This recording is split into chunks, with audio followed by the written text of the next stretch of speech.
대표적으로 마이크로스트래티지 계속해서 비트코인을 폭발적으로 모으고 있죠. 48만 개를 보유를 하고 있는데 어떻게 보면 비트코인을 국가 전략적인 준비 자산으로 가지고 가려고 하는 이 미국의 방향성과도 좀 맞닿아 있습니다. 왜 지금 이 시점에서 이렇게까지 폭발적으로 비트코인을 계속해서 모아나가는가, 이런 부분들이 있죠. SEC가 공개한 정보들을 보면은 골드만삭스 같은 회사들도 3분기 대비로 4분기에 비트코인 현물 ETF를 2배 이상 매집을 했습니다. 시장에서는 과열되지 않았을 때 나타나는 중요한 흐름이 있는데, 이런 기관들이나 고래들이 꾸준히 매집을 하는 구간들을 굉장히 중요하게 보셔야 됩니다. 이 구간들은 과열되지 않고 비트코인이 상승할 수 있는 동력을 만들 수 있습니다. 그런데 이 구간들이 지나고 나서 이 포모에 의해서 개인 투자자들이 따라오는 구간들이 들어오게 되면은 그때를 시장에서는 과열 구간으로 보는 겁니다. 그렇기 때문에 지금 시점은 오히려 이 투자의 관점에서는 매집을 하면서 계속해서 모아나가기에 정말 좋은 시점이다라고 보는 게 맞죠.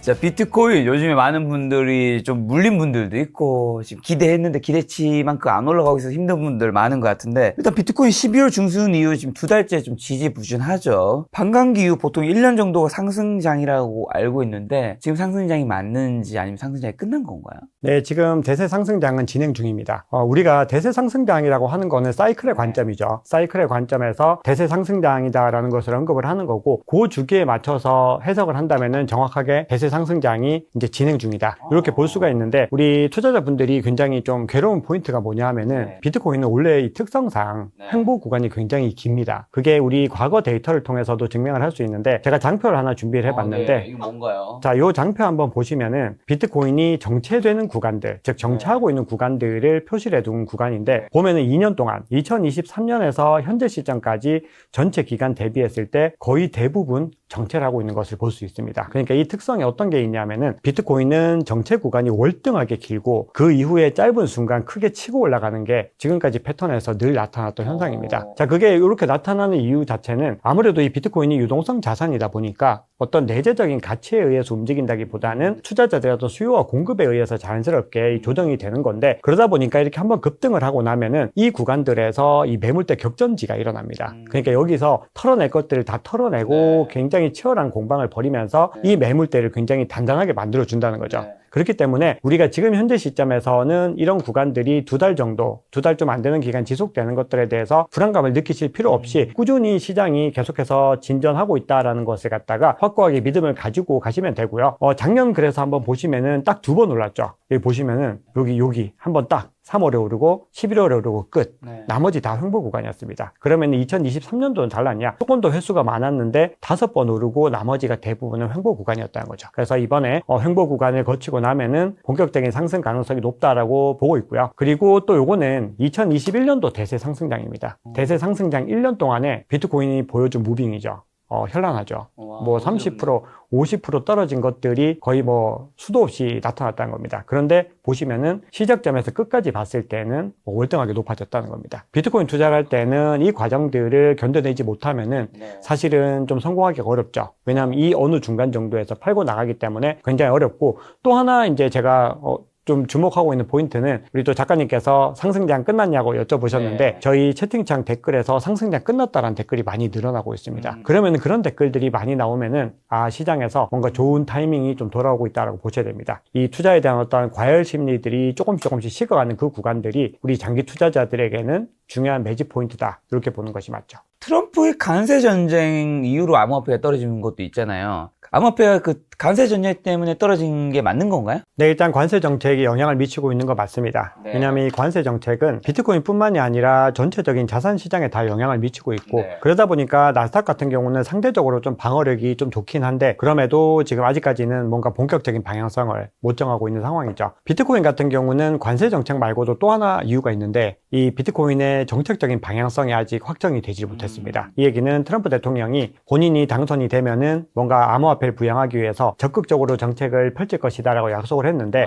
거기에 대해서 이제 의구심이 생겨버린 거죠. 그리고 그 의구심이 생겨난 게 최근에 이 크립토 차르가 긴급 기자회견을 가져가지고, 이 긴급이라고 붙여져 있으니까 많은 분들이 기대를 했던 겁니다. 우리가 이제 기대했던 것들 하나 정도 이제 던져주겠구나. 전략적 비축자산. 그렇죠. 그거를 한다라고 하기까지는 이제 시간이 좀 걸리더라도 이제 거의 확고화했던 맞다라는 것들을 좀 보여줄 줄 알았는데 오히려 반대 행보를 보여준 겁니다. 오히려 이것들에 대해서 타당성을 검토하고 있다 이렇게 얘기를 해보니까 시장에서는 이제 실망 매물들이 많이 나왔고 아직까지 거기에 대해서 반등을 하지 못했죠. 제대로 다. 자, 말씀하신 트럼프가 디지털 금융 기술 분야에서 어쨌든 미국 리더십 강화 행정 명령을 발표했는데 이게 정확히 어떤 내용, 그리고 트럼프가 비트코인 올해 후보 시절에 그 대통령 그다음에 당선인 시절까지만 해도 굉장히 우호적인 모습을 보여줬습니다. 하지만 대통령 되고 나서는 입지 싹 닫고 지금 별다른 언급이 너무 없습니다. 어떤 생각을 가지고 있다고 봐야 될까요? 근데 저는 뭐 이게 지금 많은 분들이 마음이 급한 거는 저도 비트코인을 가지고 있기 때문에 이해는 가지만 내가 대통령이 되었을 때 비트코인을 뭐 되고 난 다음에 당장 얘기하기는 사실 뭐 더 중요한 것들이 많기도 하고 바로 얘기하기는 좀 약간 이건 어쨌든 너무 투자성 상품인데 좀 위험하기도 해서 그냥 차근차근 가는 게 사실은 맞을 것 같긴 한데. 되게 정확한 말씀이세요. 네.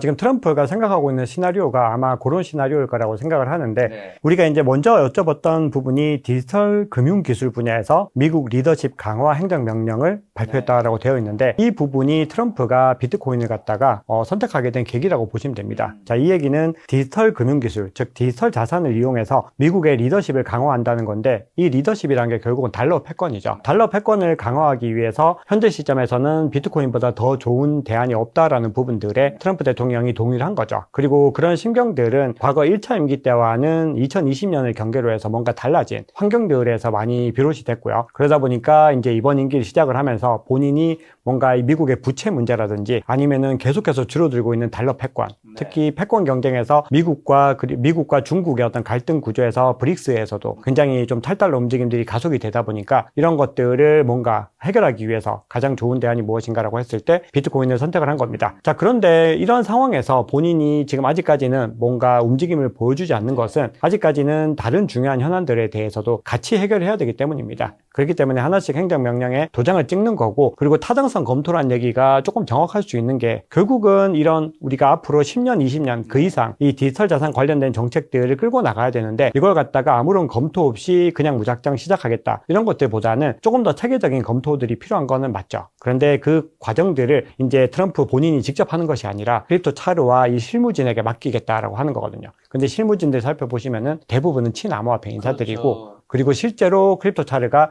나와가지고 이 디지털 자산의 황금기가 시작되었다라고 하면서 본인들이 6개월 내에 이 사태들을 해결하고 나서 앞으로 100년 동안 이 디지털 자산이 지속할 수 있는 정책을 갖다가 선보이겠다라고 얘기를 한 거죠. 그런 흐름들은 분명히 트럼프 대통령이 많은 단서를 주고 있다라고 보고 있고요. 또 하나 중요한 거는 트럼프 일가들, 즉 트럼프 가족들이 또 어떤 움직임을 가져가고 있는지를 봐야 되는데 최근에 트럼프 주니어, 트럼프의 장남이죠. 온도 파이낸스라고 하는 이 프로젝트의 서밋에 참가해가지고 이 암호화폐가 미국 패권의 미래다, 달러 패권의 미래다라고 주장을 했습니다. 이 얘기는 본인의 아버지가 하고자 하는 방향성을 갖다가 우회적으로 나타낸 거죠. 그리고 그 차남이 에릭 트럼프 같은 경우도 지금은 이더리움을 매집해야 되는 타이밍이다 이렇게 주장을 하면서 시장에서 굉장히 좀 많은 핫한 반응을 이끌었는데 그 바로 다음 날에는 비트코인을 매집할 때다 또 이렇게 얘기를 했거든요. 그러니까 전체적으로 이 트럼프는 본인의 입은 아끼고 있지만 그 주변에서 일어나고 있는 여러 가지 변화들, 그리고 또 덧붙여서 트럼프 일가가 운영하고 있는 월드 리버티 파이낸셜 같은 디파이 서비스들, 이런 행보들을 모두 다 종합해 봤을 때는 일단 현재까지는 가고자 하는 방향들이 좀 정확해 보인다라고 저는 생각을 하고 있습니다. 자, 일각에서 또 얘기하는 미국 정부가 비트코인에 부채를 줄일 목적 사용될 수 있다고도 하던데 이럴 가능성도 있는 건가요? 네, 이거는 저는 가능성이 좀 높다고 생각을 합니다. 트럼프 대통령이 선택한 이유 중에서 크게 두 가지를 이제 한번 생각을 해보면은 우선은 달러의 어떤 패권을 위해서 달러를 뭔가 사용할 수 있는 사용처와 어떤 저장 공간들을 계속해서 만든다는 관점에서 봤을 때 스테이블 코인이 굉장히 중요합니다. 그러다 보니까 최근에 스테이블 코인 법안이 이제 초안이 발의가 됐고 크립토 차르도 나와가지고 스테이블 코인에 대해서 많은 언급들을 했죠. 그만큼 미국이 달러 패권을 지키기 위해서 스테이블 코인에 얼마나 공을 들이는지를 알 수가 있는 겁니다. 자, 그럼 비트코인은 어떤 용도이냐? 달러 패권에 대한 용도들도 있지만 이 특성상 비트코인이 굉장히 가격 상승이 가파르다라는 부분들이 있죠. 그럼 이걸 갖다가 미국 정부에서 만약에 아직까지는 확정이 되지 않았고 가야 될 길이 험난하지만 100만 개를 매집해서 보유하고 있을 때 만약에 이 비트코인이 연간 상승률이 어느 정도 됐을 때 미국의 부채를 해결할 수 있을까? 요거를 갖다 시뮬레이션을 한번 돌려봤더니 연간 상승률이 25%가 되는 상황에서 100만 개를 꾸준히 가지고 있으면은 2039년까지 미국 부채의 35%를 해결할 수 있다. 요런 어떤 결과들이 나오는 거죠. 기관들을 통해서. 그러다 보니까 트럼프 대통령은 뭔가 여기서 해결책을 찾을 수 있겠구나 이런 어떤 생각들을 하게 되는 거죠. 자, 그리고 또 미국 비트코인 ETF로 계속 자금이 들어오고 있고, 미국이 또 비트코인 전략 자산을 어쨌든 검토하고 있는 거고, 반감기 이슈도 있고, 이런 상황에서 개인 투자자분들도 매수 대기 수요도 있을 것 같은데, 상승열은 여전히 충분히 남아있는 건가요? 많은 분들이 근데 이게 지금 며칠째 계속 빠지다 보니까 좀 약간 좀 지친 부분도 있습니다. 네, 상승 여력은 충분히 남아있다라고 생각을 합니다. 그 증거로 또 볼 수 있는 게, 요거는 이제 제가 장표를 따로 준비를 못했는데, 네. 시장에서는 이 유동성을 계속해서 담보할 수 있는 가장 중요한 게 스테이블 코인입니다. 즉, 온체인 상에서 이 거래소로 유입되는 스테이블 코인이 계속해서 늘어나면은 이 스테이블 코인들이 결국은 이 유동성들이 비트코인을 비롯한 암호화폐 매입에 사용이 된다라는 게 가장 기본적인 전제인데, 지금 현재 스테이블 코인의 이 거래소 공급량은 계속해서 증가를 하고 있고, 만약에 미국이 이 법안들을 발의를 하고 앞으로 스테이블 코인에 대한 정책들을 꾸준히 가져갔을 때는 더 많이 시가총액이 늘어날 거다라는 거죠. 그래서 이 시가총액이 아마 올해 안에 2배 이상 늘어날 거다라고 하는 것이 기관들의 공통된 전망입니다. 그래서 첫 번째로 들 수 있는 것이 이 스테이블 코인의 공급량이고, 두 번째는 기관 수요가 계속해서 들어오고 있는데, 대표적으로 마이크로 스트래티지, 최근에 스트래티지로 이제 이름을 바꿨는데, 이 스트래티지가 계속해서 비트코인을 폭발적으로 모으고 있죠. 48만 개를 보유를 하고 있는데, 이런 흐름들이 어떻게 보면 비트코인을 국가 전략적인 준비 자산으로 가지고 가려고 하는 이 미국의 방향성과도 좀 맞닿아 있습니다. 왜 지금 이 시점에서 이렇게까지 폭발적으로 비트코인을 계속해서 모아나가는가, 이런 부분들이 있죠. 그리고 기관들의 움직임 살펴보시면은 최근에 공개된 13F에서 SEC가 공개한 정보들을 보면은 골드만삭스 같은 회사들도 3분기 대비로 4분기에 비트코인 현물 ETF를 2배 이상 매집을 했습니다. 그러니까 지금 이 얘기는 이제 어떤 결론을 내리려고 말씀을 드리는 거냐 하면은, 시장에서는 과열되지 않았을 때 나타나는 중요한 흐름이 있는데, 이런 기관들이나 고래들이 꾸준히 매집을 하는 구간들을 굉장히 중요하게 보셔야 됩니다. 이 구간들은 과열되지 않고 비트코인이 상승할 수 있는 동력을 만들 수 있습니다. 그런데 이 구간들이 지나고 나서 이 포모에 의해서 개인 투자자들이 따라오는 구간들이 들어오게 되면은, 그때를 시장에서는 과열 구간으로 보는 겁니다. 그렇기 때문에 지금 시점은 오히려 이 투자의 관점에서는 매집을 하면서 계속해서 모아나가기에 정말 좋은 시점이다라고 보는 게 맞죠. 자, 비트코인 상승장 아직 끝나지 않았다고 말씀하시는데, 그럼 비트코인 어디까지 오르는 건가요? 네, 굉장히 어려운 질문입니다. 네. 가격에 대한 부분들은 사실 좀 투자자들의 기대감이 조금 섞여 있다는 부분들을 먼저 말씀을 드리고, 가장 보수적으로 보는, 그러니까 제가 그냥 기본적인 사이클, 과거 2017년과 2021년 사이클을 가지고서 환산을 했을 때는 대략적으로 현재 시점에서 2.5배 혹은 뭐 적어도 2배 이 정도를 보는 관점들이 가장 많기도 하고, 개인적으로도 그렇게 보고 있습니다. 거의 그럼 3억을 생각하시는 거네요? 많게는 3억까지도 갈 수 있다고 보는 거죠. 요거는 많게가 아니라 그냥 보편적인 관점에서 3억을 생각을 하고 있고, 만약에 더 가게 됐을 때는 이제 3억 5천에서 그 정도 언저리까지는 보편적인 관점에서 가능하다고 생각합니다. 그리고 만약에 이 구간들에서 이 우리가 기대하는 어떤 결과들이 하나씩 이제 등장하는 겁니다. 대표적으로 좀 기대하는 게 어떤 게 있냐면은, 알트코인이 어쨌든 같이 움직여줘야 되는데, 알트코인이 뭔가 같이 움직여주면서 시장에 활력을 불어넣을 수 있는 어떤 계기들이 뭐가 있을까를 생각해 보면은, 알트코인 현물 ETF에 대한 이슈들이 있습니다. 그리고 비트코인으로 봤을 때는 뭐 가장 좋은 이슈는 국가 전략적인 준비 자산으로서 채택될 것이다, 이런 움직임들이 있는 거죠. 그래서 만약에 이 두 가지 중에서 물론 후자, 국가 전략적 준비 자산이 월등하게 더 큰 파워를 가지고 있겠지만, 둘 중에 하나가 이루어지게 됐을 때는 요거는 조금 말씀드리기 조심스럽지만 뭐 이번 시즌에 50만 달러까지도 가능할 수 있지 않을까 생각을 합니다. 50만 달러면 여기에다가 지금 환율을 곱해주면은 6억이 넘는, 6억 가까이 되는. 그렇죠. 뭐 예를 들면 진짜 뭐 미국에서 진짜 전략 비축 자산 검토를 끝내고 진짜 실행하게 되면 뭐 그냥 3억은 그냥 넘어가겠죠. 3억은 그냥 넘어갈 거라고 생각을 합니다. 요거는 이제 포모에 의해서도 그렇고, 그때부터는 국가에서 국가 단위의 어떤 포모들 사게 되니까. 맞습니다. 그래서 요거는 어떻게 보면은 이런 관점들에 대해서 사실은 조금 조심해야 된다는 의견도 많이 있고, 사실 조심해야 됩니다. 왜냐면은 아직까지 내러티브 단계이기 때문에 그렇습니다. 그래서 시장에서 보고 있는, 지켜봐야 되는 중요한 포인트는, 첫 번째는 100만 개를 매집은 안 하고 그냥 20만 개만 가지고 있는 것들을 그냥 가지고 있는 이 시나리오가 있습니다. 대신에 미국에서 지금 분위기들을 보면은 미국에 기반을 둔 기업이나 기관들이 비트코인을 더 활발하게 매집할 수 있게 환경들을 만들어주고 있거든요. 그러니까 그냥 미국 정부 재무부에서 그냥 100만 개를 무조건 가져간다, 요 관점뿐만이 아니라 조금 더 넓은 관점을 가져가 보시면은 사실 가격의 상승은 좀 더딜 수가 있죠. 왜냐하면 국가에서 이걸 그냥 한 번에 살 거야, 이 관점보다는 조금 더 꾸준히 길게 오래 상승할 수 있는 관점이 있고, 두 번째로 좀 봐야 되는 거는 100만 개라고 법안을 발의했지만 100만 개는 너무 많으니 뭔가 우리가 좀 타협을 해보자, 한 50만 개 정도 모아보자. 그래도 이런 관점들. 그래도 호재죠. 그것도 굉장한 호재입니다. 그래서 여러 가지 어떤 절충안들이 나올 수 있기 때문에 우리가 그냥 무조건 100만 개 된다. 이런 관점도 뭐 저는 가능성 있는 관점이라고 보고 있지만 그럼에도 투자의 관점에서 이런 기대에 의해서 배팅하는 건 너무 위험하니까 좀 보편적인 관점들, 뭔가 여러 가지 경우의 수들을 좀 고려해 보는 것이 낫지 않을까 그렇게 생각을 합니다. 자, 하지만 요즘에 비트코인 가격이 좋지 않다 보니까 안 좋은 뉴스는 원래 그럴 때 같이 나오는 거죠. 빌 게이츠는 가상화폐 전혀 쓸모없다고 말했습니다. 그리고 노벨 경제학자 수상자 유진 파마 시카고 교수는 비트코인 가치는 10년 안에 빵원으로 수렴할 것이다. 빵원 이야기 또 굉장히 오랜만에 나왔습니다. 왜냐하면 계속 오르다 보니까 어느 순간 빵원은 안 될 것이다 라고 사람들이 생각을 했는데 어쨌든 근데 절대 무시할 수 없는 두 분이죠. 한 분은 세계 8위, 전 세계 8위 부자, 한 명은 이제 노벨 경제학상을 받은 분입니다. 이런 의견은 어떻게 보시나요? 저도 이런 분들의 의견을 굉장히 존중해야 된다고 생각하는 편입니다. 다만 그럼에도 이런 권위에 의해서 우리 투자자들이 흔들리면 안 된다라는 관점도 가지고 있는데요. 두 사람의 관점을 조금 다르게 봐야 될 것 같습니다. 우선은 이 빌 게이츠의 관점은 개인적으로 기업가이기 때문에 조금 의도가 더 있다고 생각을 하고요. 유진 파머 교수 같은 경우는 학자이기 때문에 또 다른 어떤 조심성들을 봐야 된다고 생각을 하는데 우선 빌 게이츠부터 한번 살펴보면은 이 빌 게이츠가 최근에 이제 마이크로소프트에서 투표가 있었죠. 주주총회를 통해서 비트코인을 도입하자, 우리도 자산으로 넣자라고 했는데 압도적인 표차로 반대가 됐습니다. 그러니까 이 마이크로소프트의 주주들은 거의 대부분 비트코인 도입을 바라지 않는 겁니다. 맞아.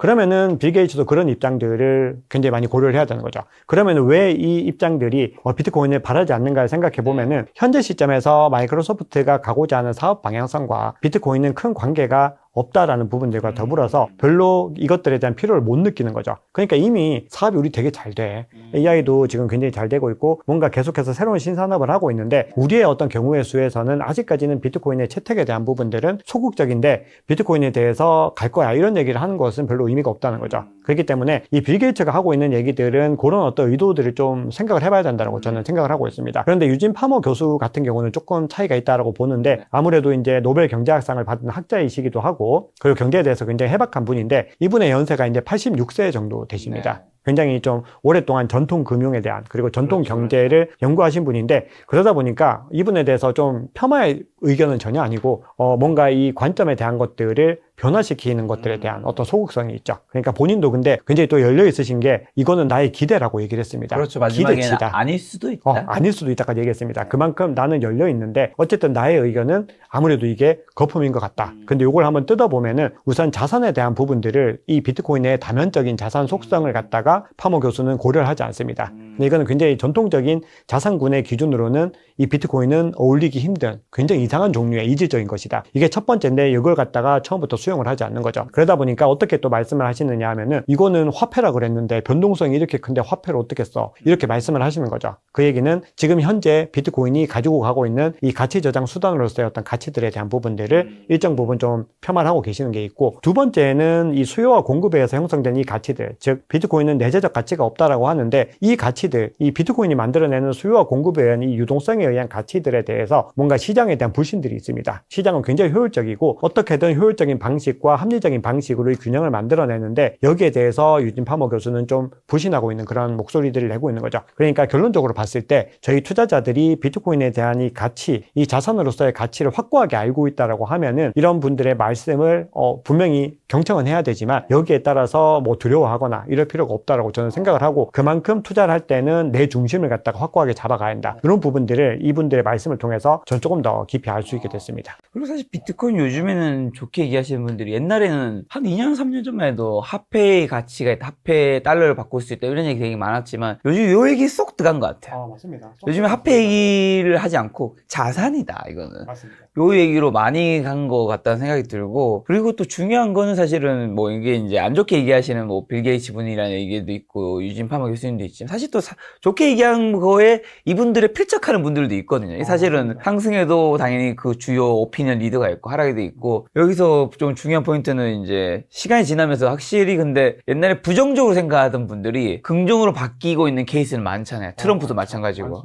비트코인을 긍정으로 생각하는 사람이 부정으로 바뀐 사람은 잘 없더라고요. 그렇죠. 많지 않습니다. 네. 대표적으로 이 블랙스완 쓴 나심 네. 탈레브 같은 경우가 좀 대표적이고 대부분은 굉장히 여길 불신했다가 넘어온 분들이 네. 많은데 대표적인 헤지 펀드죠. 시타델의 CEO 같은 경우도 원래는 굉장히 이 비트코인을 갖다가 이 테러 단체의 어떤 그런 자금으로까지 규정을 했었는데 지금은 EDXM이라고 하는 거래소를 세워가지고 비트코인을 기관들이 거래할 수 있는 어떤 기반을 만들겠다라고 얘기를 했죠. 그만큼 기업가들도 그렇고 학자들도 그렇고 과거보다 월등하게 더 많이 비트코인을 옹호를 하고 있습니다. 자, 지난번에 트럼프가 했던 얘기를 가지고 좀 여쭤보려고 하는데, 트럼프가 어쨌든 비트코인 미국의 국가 전략 자산으로 비축하겠다. 미국이 지구의 가상자산 수도이자 세계의 비트코인 슈퍼파워가 되도록 할 것이다. 우리가 가상자산 및 비트코인 기술을 받아들이지 않으면 중국을 포함한 다른 나라들을 장악할 것이다. 중국이 장악하도록 둘 수는 없다. 요게 이제 대통령 후보 시절에 한 얘기고, 그다음 당선되고 난 다음에는 지금 대통령이 시작하기 전이죠. 중국을 비롯한 다른 나라들이 암호화폐를 수용하고 있는 상황에서 우리가 암호화폐를 통해서 큰 일을 해낼 것이다. 또 기자가 이런 질문을 했습니다. 석유 매장량과 유사한 암호화폐 매장량을 구축할 계획이 있는지 묻는 질문에 I think so. 네, 그런 것 같다라고 대답을 했는데, 요런 거 어떻게 좀 받아들여야 될까요? 네, 요 얘기는 두 가지를 함축을 하고 있는데 우선은 가장 큰 골자는 비트코인을 전략적인 준비 자산으로 채택하겠다라는 의미입니다. 이게 석유처럼 그리고 금처럼 국가에서 전략적인 자산으로 비축하겠다라는 것들을 얘기를 했고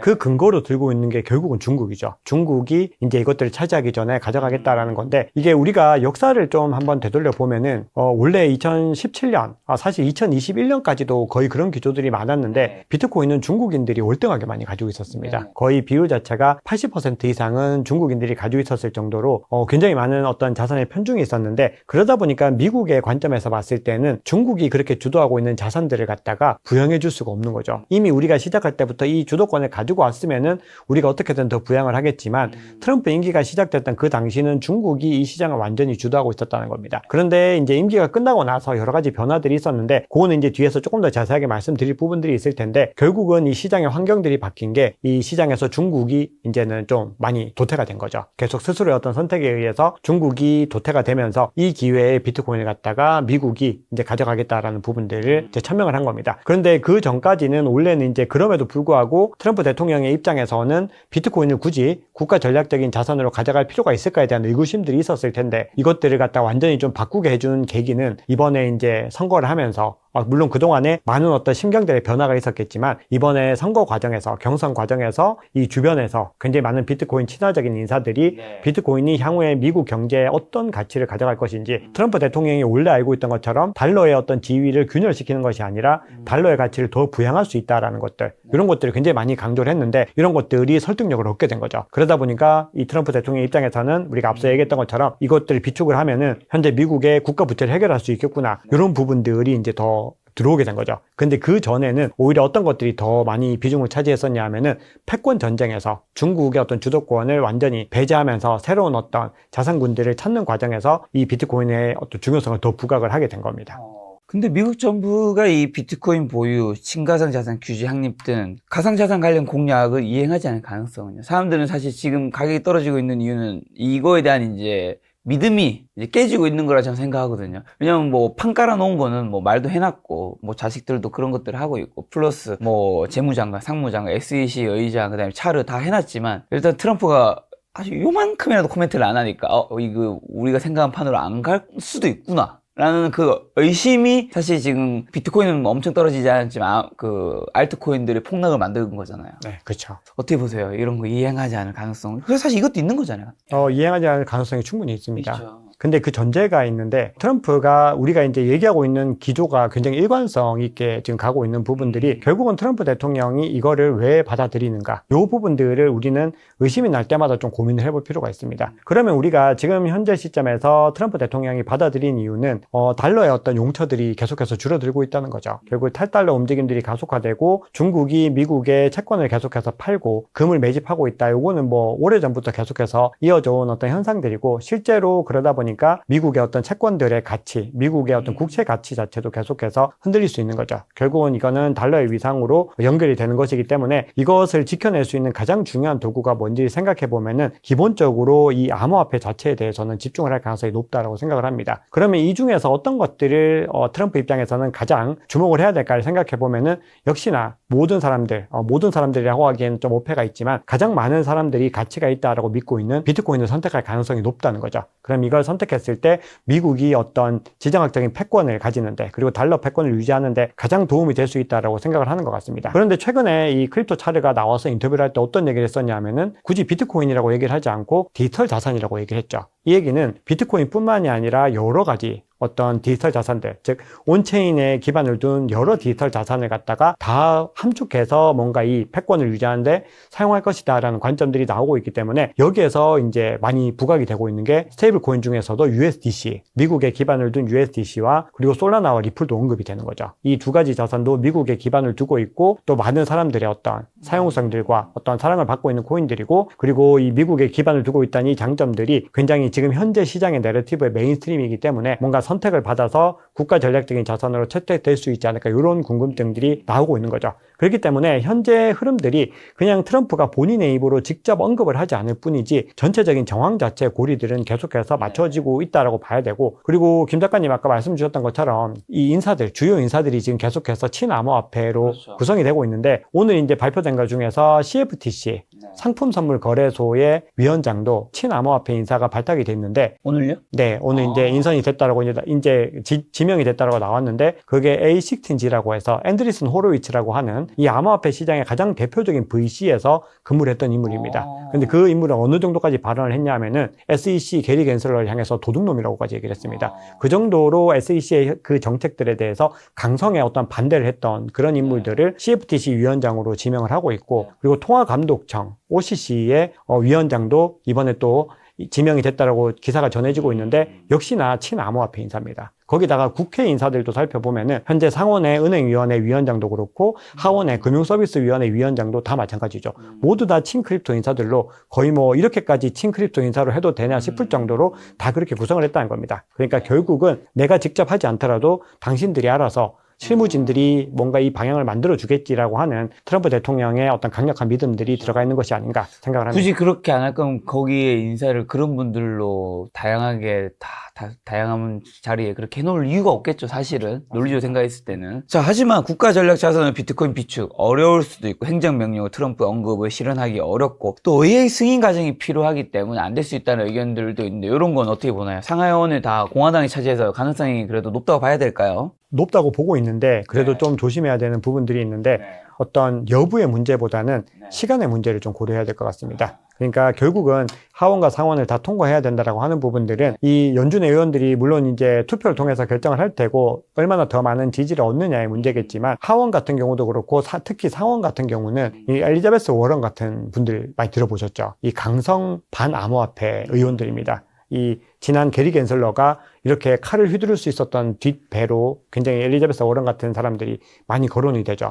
그러면 이런 인물들이 아직까지 여전히 의회에서 자리를 차지하고 굉장히 입김을 많이 발휘하고 있는 상황에서는 사실은 그런 것들이 한 번에 아주 쉽게 통과될 거다 이렇게 생각하기는 좀 어렵습니다. 다만 그럼에도 앞서 우리 공화당이 하원과 상원을 다 차지한 데다가 현재 위원장들의 스탠스도 그렇고 전체적으로 이번에 선출된 의원들의 전체적인 어떤 현황들에서도 친암호화폐 인사들이 많이 있다는 거죠. 그러면은 결국은 시간이 좀 걸리겠지만 그리고 어느 정도 절충안이 나타나겠지만 암호화폐 중장기적으로는 뭔가 긍정적인 어떤 흐름들을 가져갈 가능성은 조금 더 높다라고 생각을 합니다.